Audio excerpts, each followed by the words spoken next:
Bonjour à toutes et à tous et bienvenue au Cryptos Technical Briefing. Chers amis, nous sommes le mardi 5 décembre 2023. Je suis comme chaque mardi ravi de vous retrouver. Bitcoin, même un leader a besoin de respirer. Même un double leader a besoin de respirer. Et oui, Bitcoin, 42 000 $, le point haut qu'il a atteint ce début de semaine. Moi je vous dis d'entrée de jeu une chose. Bon, déjà je ne respecte pas mon plan. Mon plan c'est ça. Voilà, mais d'entrée de jeu une chose, 42 000 $ ne passera pas comme dans du beurre. Alors, bon. 38 000 $, je disais plus ou moins la même chose, mais pas vraiment. Rappelez-vous, mon scénario, c'était de dire que sous 38 000 $, on y a passé 2-3 semaines, que le marché construisait la 4 de la 1 de la 3. Eh bien, je pense que cette poussée à 42, c'est la 5 de la 1 de la 3. Et il faut marquer une pause. Il faut faire un trading range, il faut, je ne sais pas, oui, une transition latérale, un retracement, une consolidation, mais dans le bon sens du terme. D'ailleurs, consolidation, ça veut bien dire consolider. La première vague qui s'est faite de 15 à 30, il y a eu un certain nombre d'étapes, parfois qui ont duré plusieurs semaines de pause. On a fait des ranges, on a fait des biseaux descendants, on a fait plein de petits trucs, des drapeaux, bon bref. Alors on va reparler un peu de tout ça. D'abord, donc Bitcoin, même un leader a besoin de respirer. 150% de hausse depuis le début de l'année. D'ailleurs, il est double leader, c'est-à-dire qu'il est leader lorsque vous regardez, je vous montre tout de suite un chart, donc tout de suite un graphique qui est sympathique, qui est voilà, un graphique qui est proposé par Bloomberg. Voilà, Bloomberg qui calcule ses propres. Alors, il y a le Bloomberg World Stock Index pour le marché action, l'or, le marché des obligations, le marché des bonds, les matières premières, et Bloomberg Galaxy Bitcoin Index. Voilà, ça il y a même Bitcoin qui prétend, enfin, certains prétendent qu'il est leur numérique, il a même mis une raclée au gold. Donc oui, il est leader. Attendez, je vais remettre le petit graphique. Voilà, il est leader BTC, il est leader, mais il a besoin de respirer. Il est aussi leader dans son camp. Alors oui, naturellement qu'un certain nombre d'alts ont démarré sur ce sujet, il n'y a pas de sujet. Euh, mais la dominance du Bitcoin continue d'avancer. D'ailleurs, j'ai un scénario à vous proposer pour cette dominance du Bitcoin. Je pense qu'elle ira chercher jusqu'à 57%, qui était à l'époque un point de décrochage lorsque la dernière vraie saison des alts, lorsque toutes les daubes explosent à la hausse, on ne sait même pas pourquoi. Alors là, il y a déjà des daubes qui ont explosé à la hausse, je suis d'accord, mais vous prenez les paires en BTC, il n'y en a pas beaucoup qui sont haussières. Sur les dernières séances, le pump à 42K, moi j'ai checké les paires, donc token slash BTC, vous mettez ce que vous voulez face au BTC, numérateur sur dénominateur, enfin voilà, vous faites un cross quoi. Il n'y en a pas beaucoup qui ont battu le BTC. NIR slash BTC par exemple est resté haussier, mais il n'y en a pas beaucoup. Et il y a un certain nombre de jetons d'ailleurs qui ont atteint des résistances. Alors, voilà, les 42K, je vais vous remontrer sur le plan technique à quoi ça correspond. Maintenant, sur le plan fondamental, j'ai envie de dire patience et mère de vertu. C'est-à-dire que, bon, alors, très bien, on a tous compris sur quoi le marché se projette. Alors, il y a déjà le cadre cross-asset, le cadre global macro, euh, qui a permis d'ailleurs, il n'y a pas que le cours du Bitcoin, le marché action a eu 5 à 6 semaines de hausse verticale depuis fin octobre, lui aussi marque une pause. D'ailleurs, il a commencé. Prenez le S&P 500 qui a atteint les 4006, il marque une pause. Mais c'est une pause saine. C'est une pause saine, raisonnable dans son amplitude et sans pause. Le marché non seulement ne peut pas aller plus haut, si vous prenez toute la hausse du cours du Bitcoin depuis l'automne 2022 et les 15 000 $, il y a eu une succession d'étapes. Classique, impulsion, pause. Alors la pause parfois elle fait ça, bon voilà, c'est classique.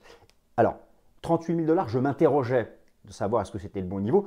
42, bon voilà, vous allez voir qu'il suffit que je pense ça pour que ce ne soit pas le cas. Mais bon, alors, ok, les ETF. D'ailleurs, je vais vous montrer un compte Twitter à suivre, un compte Twitter américain à suivre, enfin anglo-saxon, je ne sais pas s'il est américain ou anglais, c'est vraiment un gars qui suit toute l'actualité autour des ETF. Voilà, en gros, alors, ça va être, si un premier ETF Bitcoin Spot doit être validé, ce sera quelque part entre le 5 et le 15 janvier. Est-ce que ça va être BlackRock? Est-ce que ce sera Grayscale? Est-ce que ce sera ARK Invest? J'en sais rien. Mais en tout cas, la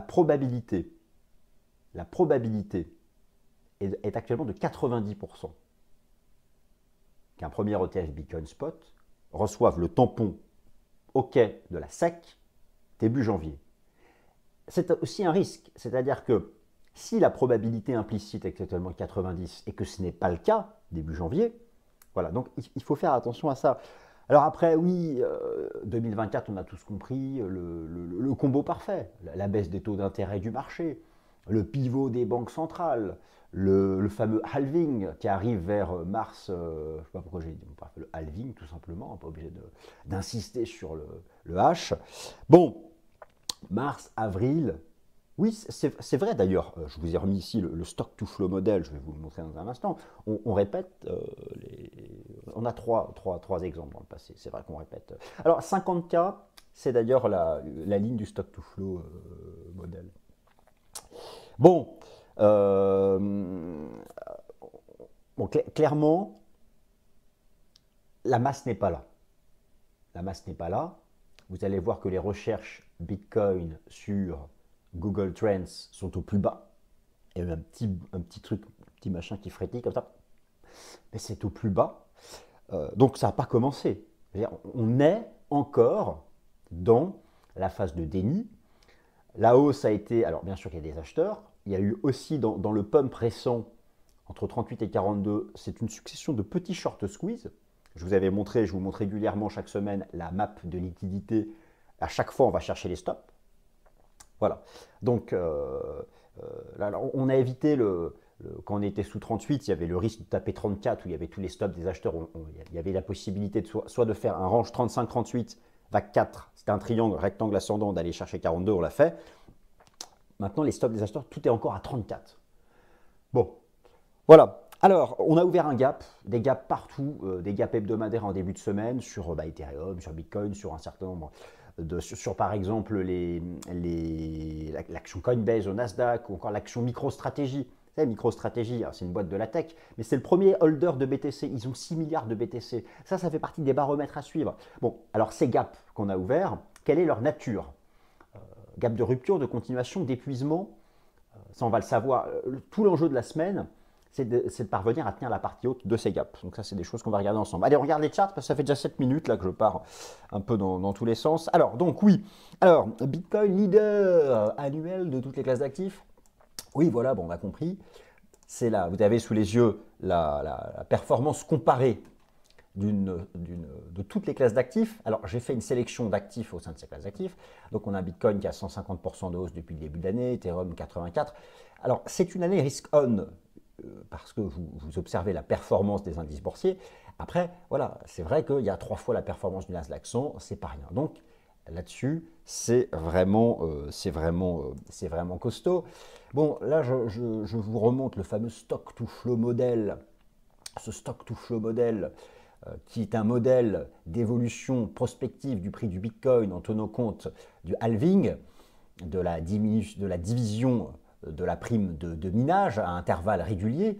Et le code couleur ici vous permet de savoir exactement quand est-ce qu'a commencé donc le halving, donc c'est lorsque la couleur orange commence, et 3 fois dans le passé, ce fut le départ du vrai bull run. Enfin, ce que j'appelle moi le vrai bull run, c'est lorsque il y a une arrivée de la masse, lorsque le déni disparaît. Or le déni n'a pas disparu.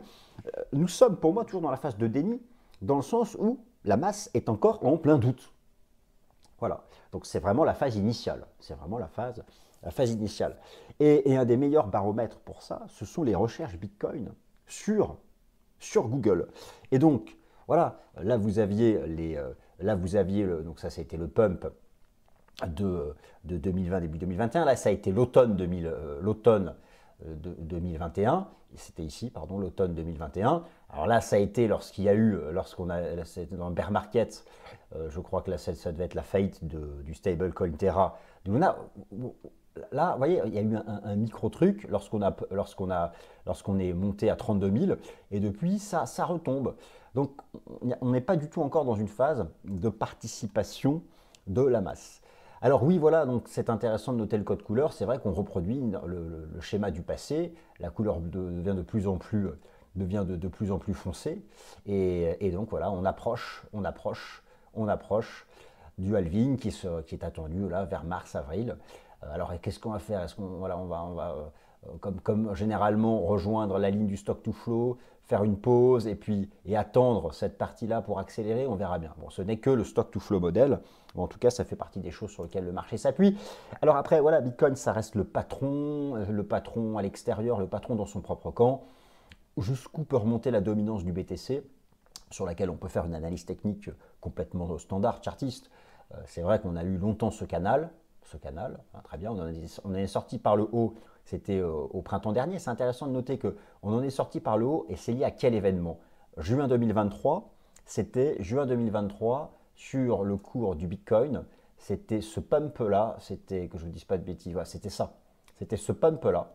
Donc c'est à ce niveau-là qu'on était sorti par le haut du range de la dominance, et c'était l'actualité sur les ETF, et notamment autour de BlackRock, ça a commencé là. Alors jusqu'où ça peut aller avant que Bitcoin cède sa place de leader dans son camp? Probablement jusque-là, voilà, c'est bon, un niveau. Alors c'est 57%, c'était ici un seuil de décrochage, voilà, c'était début 2021. Voilà, toute cette phase-là, c'est lorsque toutes les daubes se sont mis à bourrer. Voilà, donc forcément, là, et notamment, ça a été aussi le passage de témoin avec Ethereum. Alors d'ailleurs, sur ETH, BTC, même si moi je pense qu'on est toujours en zone de point bas, ça va prendre encore un peu de temps, mais j'y viens. Voilà, c'est lorsqu'on aura un passage de témoin, par contre, notamment vis-à-vis d'Ethereum, dont vous avez la dominance ici, qui est sous vos yeux. Bon alors, les temps forts fondamentaux de la semaine. Alors oui, naturellement, hein, ce qui a permis à tout ce beau monde d'avancer du côté des facteurs cross-asset, je vous en ai beaucoup parlé, c'est les taux d'intérêt, qui ont validé des structures de renversement. Vous prenez le 10 ans américain, qui a rejeté sous les 5%. C'était le double top ici à l'époque. On a cassé les 4,40, c'est bien. On est vraiment en zone. Le point haut est clairement derrière nous sur les taux d'intérêt du marché, les taux d'intérêt obligataires. Et si on applique le système Ishimoku, on se dit que ça peut même aller chercher jusque-là. Maintenant, ça va dépendre des fondamentaux. Mais je veux dire, partout, vous prenez le 10 ans allemand, le taux d'intérêt à 10 ans de l'Allemagne qui est sorti par le bas de ce canal haussier. Vous prenez le rendement obligataire à 2 ans des États-Unis, celui qui anticipe le mieux le taux d'intérêt de la Fed. Voilà, bon, il a fait son renversement baissier avec une longue divergence exactement sous le point haut ici de 2006-2007, vous y ajoutez les enseignements du système Ishimoku, et donc on a cassé Takankijun, voilà, on se dit que ça peut aller chercher par ici. Bon, voilà. Donc ça, il y a eu des signaux. Le marché, rappelez-vous que le précédent bull run, celui qui a commencé en octobre 2020 et qui s'est arrêté, on va dire, au printemps 2021, bon, après il y a eu la remontée de l'automne 2021, c'était les taux à zéro. C'était les taux zéro. Ça continue d'être un facteur qui joue. Cette semaine, justement, par rapport au taux d'intérêt US, vous avez deux temps forts à suivre. Vous avez, alors ce mardi, aujourd'hui donc, il y a beaucoup de stats, mais j'en ai sélectionné les deux plus importantes. Le PMI des services de l'ISM aux États-Unis. Les services, c'est 80% du PIB américain. Le PMI, la contraction, c'est sous 50. On est encore en expansion. Regardez les précédentes phases de récession. On était la bulle Internet, la crise financière, la crise sanitaire. Sous 50, c'est la contraction. Alors, la chose, c'est quoi? C'est que l'idée, c'est qu'actuellement, le raisonnement du marché, c'est plus les stats américaines sont à chier. Oh, pardon, il faudra que je mette un bip. Plus le marché est confiant dans une succession de baisses de taux de la part de la Réserve fédérale des États-Unis en 2024. Alors, c'est bien des baisses de taux. On sait que cela soutient les actifs risqués.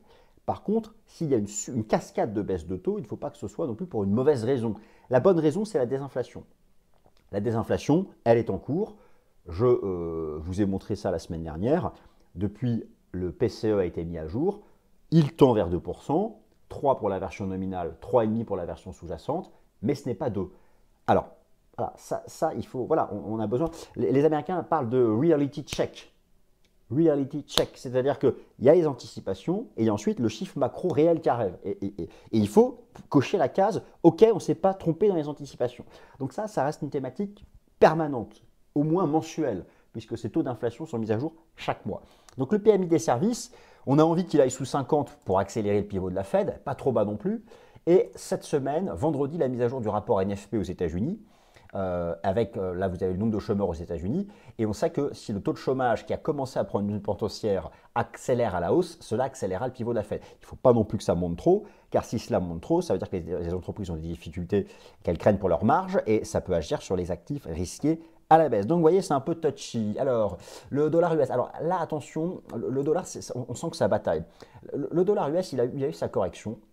Voilà, ici, il a fait sa structure de renversement baissier, comme il avait fait ici sa structure de renversement haussier. On est revenu aux zones d'équilibre, le niveau des 102-103 points. Regardez en hebdo, qu'est-ce que c'est? Les 102-103 points, c'était ici ce plus haut et ici ce plus haut. Donc, c'était ici l'espèce de grosse pattern. Donc, on est ici. Alors, est-ce que ce scénario en ABC est bon? Alors, il y a encore les bullish qui ont l'espoir qu'on tienne la zone d'équilibre et qu'on reparte. On est dans la zone d'équilibre. Pourquoi ça casse pas? Pourquoi ça casse pas? Parce que le dollar américain, c'est en grande partie la tendance de l'euro-dollar face à un panier de vie, c'est le combat entre la Fed et la BCE. C'est à savoir qui va pivoter en premier. Donc au final, ce scénario-là, peut-être trop bearish du dollar, je commence à me dire que finalement ça pourrait rester assez neutre. Le dollar pourrait devenir un facteur neutre, dans le sens où une semaine, c'est la Fed, certains membres de la Fed qui parlent en disant on va baisser les taux. 2 jours après, c'est Madame Lagarde de la BCE qui dit non mais là, l'inflation retombe, il y a un risque de récession. Bon, l'Allemagne, elle a déjà les 2 pieds en récession et on va couper les taux. Qui va pivoter en premier? Donc, à partir de là, je me dis, notre ami le dollar, qui a longtemps été un élément de corrélation inversée avec le Bitcoin, d'ailleurs, regardez, en Ishimoku, il est au bord du gouffre. La zone comment dire, j'ai dit quoi tout à l'heure, la zone je sais plus, de neutralité, enfin, qui sépare le camembert du camboul, voilà, ça correspond en chartisme, ça correspond aussi à la partie basse du nuage en Ishimoku. Donc c'est vraiment une zone à surveiller. Le marché sera capable de rester ici, latéralisé, en attendant de savoir qui de qui va faire quoi. Alors, bon, voilà, là, je vous montre un compte Twitter pour vous informer sur les ETF. Ce mec, toutes les heures, il poste des actualités sur les demandes d'ETF Bitcoin Spot. C'est vraiment un mec que tout le monde suit. C'est lui qui notamment dit que la fenêtre d'opportunité, ce sera entre le 5 et le 10 janvier. Voilà, là, ce sont toutes les demandes en cours d'ETF Bitcoin Spot. Là, ce sont les prochaines dates où la Fed ou la SEC, devra s'exprimer. Voilà, et en gros, actuellement, le marché joue à 90%. Le marché joue à 90% le fait qu'un des ETF soit validé début janvier. C'est-à-dire que s'il ne l'est pas, on va vraiment se taper leur tracement, c'est-à-dire cette fameuse vague 2. Alors, moi, j'estime que la 1 de la 3 est terminée. La 1 de la 3 est terminée. Alors, dans cette hypothèse bullish, la 1 était là, on avait une 1, 2, 3, 4, 5, les 5 temps de la 1, les 3 temps de la 2. Alors, là, on est dans la grande 3, c'est toujours la plus ample. Je pense qu'on a fini la 1 je pense qu'on a fini la 1 de la 3, on a eu une 1, une 2, une 3, une 4. La 4 était en triangle rectangle ascendant et sous 38K, et donc la 5. Voilà. Alors, pourquoi je pense avec le gap, ici le gap sur le contrat futur? Alors, 42K, c'est pas... Regardez, en Ishimoku, comme c'était propre. Là, vous avez les bougies mensuelles. Je vous ai expliqué que la clôture mensuelle était vraiment sympa en novembre et qu'elle permettait de viser la partie haute du nuage. On entre dans le nuage, on vise la partie, on vient d'atteindre la partie haute du nuage et on rejoint Kijun mensuel. La Kijun mensuelle. La lagging span qui avait de la place pour passer, elle est passée, c'est incroyable. Mais là, elle rencontre ça. Donc, moi, je pense qu'on va latéraliser dans ce bordel, là-dedans. Donc, je me dis, on peut faire ici des bougies mensuelles. On doit en savoir plus. Après, oui, effectivement, le signal qu'a donné la ligne de MACD est archi bullish, le RSI aussi. Ça, il n'y a pas de sujet. Ça nous envoie au nord en 2024. Mais ce n'est pas parce que le momentum mensuel est archi bullish que ça n'autorise pas des phases de respiration, de transition latérale, etc. Donc voilà, c'est quand même quelque chose qui est important, qui a été atteint. Je vous remonte le graphique hebdo. Là, je suis en échelle logarithmique. Si vous repassez en échelle classique arithmétique, on est aux 50% de retracement de tout le bear market. C'est la Kijun mensuelle. Bon, alors, voilà, c'est suracheté partout, mais il n'y a pas de divergence. Ça je vous l'accorde. Après, il ne faut pas... Voilà. Alors, en journalier, regardez, avec ce gap, on a redépassé ici le seuil qui était de mai 2022, qui était la faillite du stablecoin Terra de Luna. C'était aussi une décision de la Fed et à l'époque, on était sorti par le bas de ce canal. Donc, on a redépassé ça avec un gap. Ce gap-là, quelle est sa nature? C'est un gap qui a permis de neutraliser comment dire, c'est un gap qui a permis de neutraliser le scénario, voilà, en log, le scénario du fameux wedge. Moi, je vous avais expliqué que les bears rêvaient qu'on ait un biseau ascendant et qu'on échoue et qu'on sorte par le bas. Voilà, c'est un gap qui a permis de neutraliser tout ça. Alors, bon, de toute façon, tout le monde pourra toujours trouver. Moi, vous savez, je vous avais expliqué que j'observe un certain nombre de bears historiques, c'est-à-dire des gens qui sont bears depuis 15K parce qu'ils visaient 10K. Ils attendent encore 10-12K. Et donc, j'observe un peu leurs arguments, etc. Ils ont shorté 25, ils ont shorté 31-32, 38 ils shortaient, et là je me suis dit, je voulais voir comment ils allaient réagir. J'utilise ça aussi comme un indicateur. Mais ils sont encore hyper short. C'est-à-dire qu'ils se disent 42, c'est l'excès, ils utilisent des termes comme excès, manipulation. Voilà, bon. Donc ils n'ont pas changé leur fusil d'épaule. Voilà, ils n'ont pas encore changé leur fusil. Ils restent bears. Alors pour nous, en ce qui nous concerne, l'enjeu c'est de savoir quelle est la nature de ce gap. On a eu, voilà, si c'était un vrai gap de rupture, la partie haute doit faire support. Donc on verra. Alors maintenant, voilà, moi j'estime que la 1 étant terminée, regardez à l'époque, si on décompose la vague 1, on faisait ce genre de truc. Là on a fait une phase latérale, là on a fait un biseau. Je me dis, pourquoi ne pas avoir un truc comme ça? Voilà, ici, alors je ne sais pas, ça c'est peut-être un peu trop profond, pour ensuite passer. C'est-à-dire que cette vague 2, elle pourrait être un range entre 36 et 42, par exemple. Voilà, un range entre 36 et 42. Bon, enfin, on verra bien. Ces hypothèses fractales, c'est un peu... Voilà, elles changent tout le temps. Ces principes des hypothèses, on les change dès qu'il y a du price action. Mais voilà, je voulais vous dire qu'on a quand même atteint quelque chose qui est costaud en mensuel, et finalement, cela pourrait être souhaitable de marquer une pause pour consolider le mouvement dans le bon sens du terme. Regardez aussi par exemple, je vais vous montrer ici l'écart relatif entre le prix et la moyenne mobile à 200 jours. Et bien voilà, là vous avez la disparity index à la 200 jours. On est actuellement 46% au-dessus de la moyenne mobile à 200 jours. La moyenne mobile à 200 jours, elle est là. Hein, c'est comme ça que les institutionnels définissent les tendances de long terme. On est au-dessus, c'est bull, on est en dessous, c'est bear. Et la pente compte, bien sûr. Bon, et là, vous regardez, on est sous cette résistance 47% au-dessus de la moyenne mobile à 200 jours.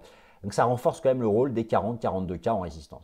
J'avoue, si on pète ça à la hausse, c'est vraiment que là, il y a quelque chose de costaud. Mais je me dis, voilà, quand même, ça peut, là, on est quand même sur quelque chose de costaud.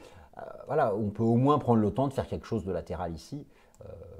Voilà, mais ça, de toute façon, le marché décidera ce qu'il veut faire. Alors, bon, le BNB USD, lui, bon, il n'y a rien de nouveau de toute façon. De toute façon, les grands gagnants du départ de CZ et compagnie, déjà c'est Coinbase. Alors Coinbase, l'action Coinbase, c'est un super baromètre, c'est complètement bullish. Là, vous avez la cible théorique de cette énorme épaule tête-épaule inversée dont on avait fait le pullback parfait. La cible théorique, c'est là. Je veux dire, bon, on ira au moins chercher cette zone-là. Maintenant, ça peut retracer à 116. Mais là, vous avez tout ça, c'est vraiment engageant. C'est engageant. Alors, on aimerait quand même, à un moment ou à un autre, moi, je serais vraiment rassuré quand j'aurai une convergence du jeton BNB sur l'action Coinbase. Et pour l'instant, alors oui, naturellement, c'est l'incertitude autour de Binance, mais pas que. Je vous rappelle que Binance, c'est une grande partie de la liquidité du marché et que pour vraiment, il faut que ce jeton se mette à l'abri d'un scénario de décrochage qui mettrait en risque la liquidité du marché. Pour ça, il faut dépasser les résistances. Et voilà, tant qu'on n'a pas fait sauter cette trendline, c'est le marché, voilà, il faut qu'on arrive à s'extraire de ça. Pour l'instant, ce n'est pas le cas. Donc on est toujours en phase d'attente de signal.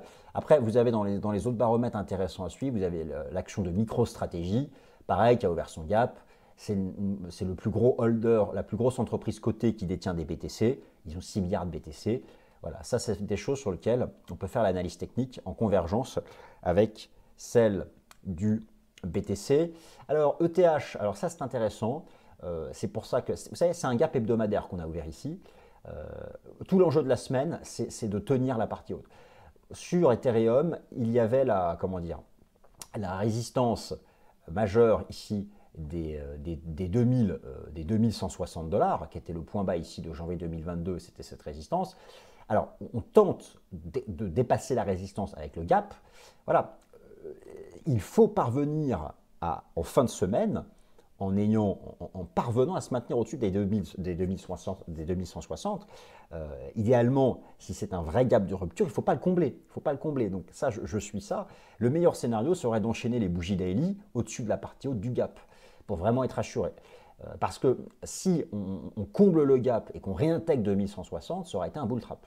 Donc ça, je surveille ça énormément cette semaine. Est-ce que nous aurons en fin de semaine une cassure haussière validée en hebdo sur ETH-USD? Si oui, on ira chercher ce gap baissier qui était celui de mai 2022 et la cible ce sera 2005-2006. Mais voilà, il faut vraiment qu'on arrive jusqu'en fin de semaine à tenir ça. Sinon, je regardais, je trouve toujours intéressant la façon dont le Dogecoin historiquement fait ses phases d'accumulation, sort par le haut du nuage, phase d'accumulation, sort par le haut du nuage, phase d'accumulation, attaque le nuage. Lui, voilà, lorsqu'il aura fait sauter les 10 centimes, il explosera la hausse. Voilà, quelque chose se met en place. Ça va prendre encore un peu de temps, peut-être latéraliser entre 7 et 10. Mais voilà, c'est une pattern de long terme que je suis. Et un mot sur le CFG. Alors le CFG, ça me rappelle un peu Link, ce genre de jetons qu'on fait des mois et des mois d'accumulation haussière. Ici, c'est un rending bottom qui est magnifique, avec la validation du renversement haussier début novembre. La cible théorique, c'est de revenir à 1,30, donc on n'y est pas. Par contre, à 1,30, on ira par étapes. Voilà, on ira par étapes. Il y a un écart aux moyennes mobiles qui est important. Si vous prenez l'Ishimoku en weekly, voilà, je dis qu'il faut attendre au moins la Tenkan, la Tenkan et la Kijun pour ceux qui ne sont pas rentrés. Mais oui, derrière, voilà, une fois le marché a fait sa pause, les cibles sont plus hautes. En tout cas, ça fait partie des jetons qui ont la structure technique à la Link, c'est-à-dire qu'il y a eu bear market, il y a eu la phase de transition latérale, il y a eu le signal de renversement haussier. Maintenant, les replis s'achètent. C'est ça que je peux vous dire. Et ainsi s'achève le Cryptos Technical Briefing, chers amis. Donc, passez de bonnes semaines et à mardi prochain.